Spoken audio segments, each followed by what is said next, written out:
Dear students, welcome to the next topic on thermodynamics. We're going to see today the isothermal process, which is one of the important thermodynamical processes.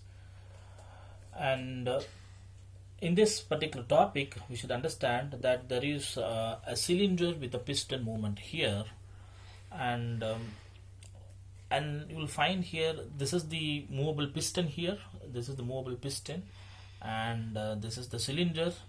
And there is a working substance inside the cylinder. We call this as gas, or we call that as working substance. And to understand the isothermal process, we should initially consider that the gas or the working substance is initially having a pressure P, and it is also having some volume V here, and it is at a temperature T. Remember, this system, this cylinder having a movable piston and a working substance inside is capable of receiving temperature from the surroundings. So that is the initial consideration to understand this isothermal process. So we can even say that this system is completely conducting to the surroundings, and because that we call this an isothermal process, we can say that the temperature remains constant throughout the process, and therefore the given name isothermal to this process. So let us first consider there is a working substance which is maintained within the cylinder and which is at a pressure P and a volume V, and it is also at a temperature T. Now suppose that I am going to decrease the pressure by allowing the piston to move slightly up.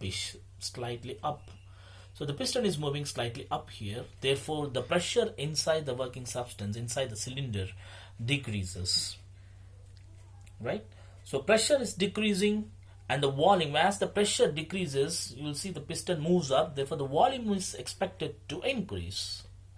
So pressure and volume, they are inversely proportional. When pressure decreases, volume is supposed to increase, and that's what is happening here.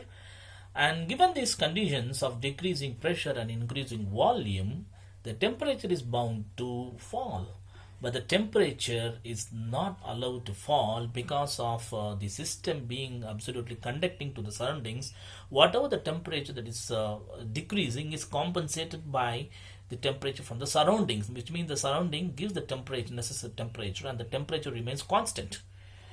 And this is what is even shown in the PV diagram here. You can find that initially the system is at a point A, from which we allow the gas to expand, which means the piston moves up, and therefore the pressure drops down. You can see as the pressure is dropping down here, and then as the pressure drops down, the volume is also expanding. So therefore AB is a curve which explains a decrease in pressure and an increase in volume, but it is having a constant temperature, because the temperature is supposed to fall down, but it is not falling down because the necessary temperature is taken from the surroundings. So the temperature remains throughout constant in this particular process.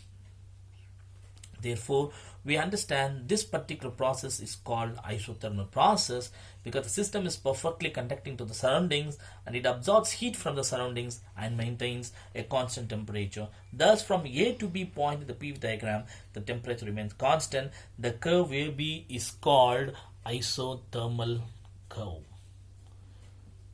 It's very important to understand this isothermal process, one of the important thermodynamical processes.